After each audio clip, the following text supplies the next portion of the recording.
For 30 years, I've been warning people in my books and in every other way I can that this world is controlled by a cult. It's a cult that has no borders. It operates in all the, at least major countries, and in fact, all the countries in the end, and particularly in those countries that dictate the direction of the world.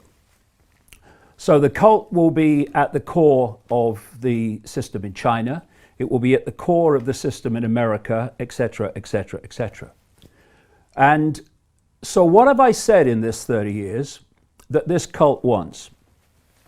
I've said, and I've said it in the chats we've had before, it wants to create a beyond Orwellian global state in which a tiny few people dictate to everyone else.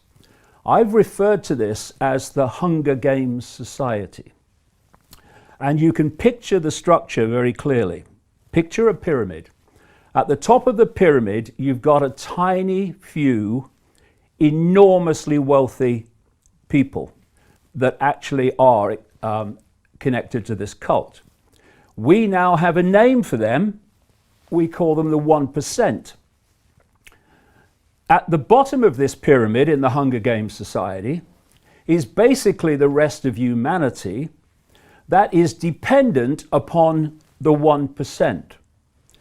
And in between the two is a vicious, merciless police military state to impose the will of the 1% on the population and to prevent the population challenging the 1%.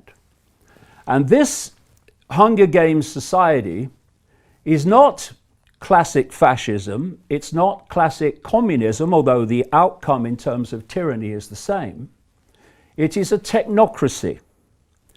A technocracy is defined as a society that is controlled by bureaucrats, experts, scientists, engineers, technocrats.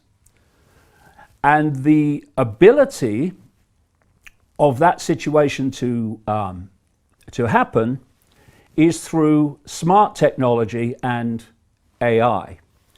The idea is that everything will be connected to AI. This is what the Internet of Things is all about.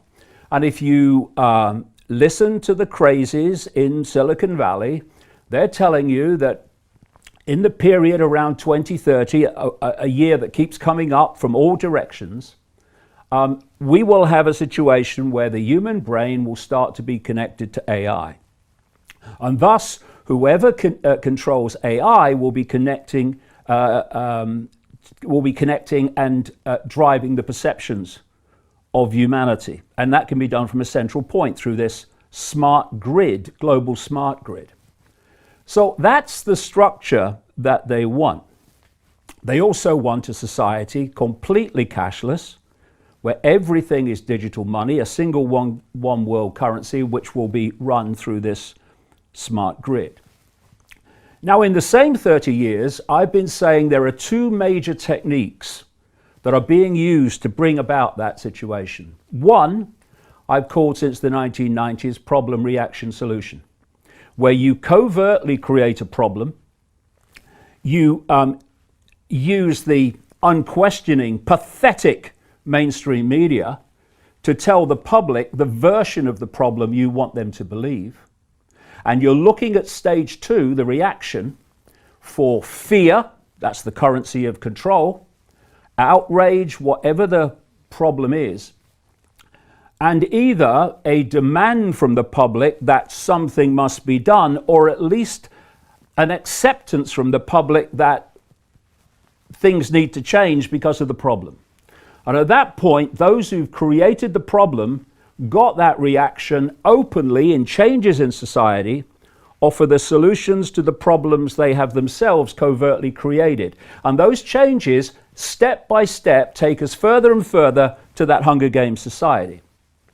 There's another version, which I call no problem reaction solution, where you don't need a real problem, you just need the perception of one, weapons of mass destruction in Iraq, and you still have the ability to provide your society-changing solution.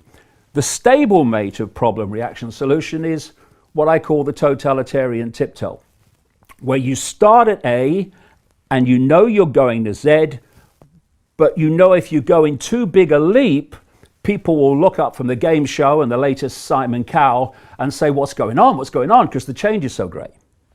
So you do it in as big a steps as you can towards your outcome, but not so fast or big that you alert too many people to the fact that it's a pattern. What you want people to believe is everything is random.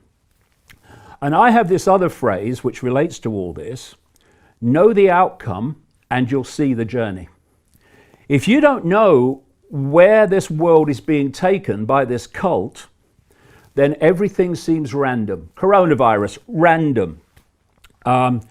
Climate change, random. Economic crash, random.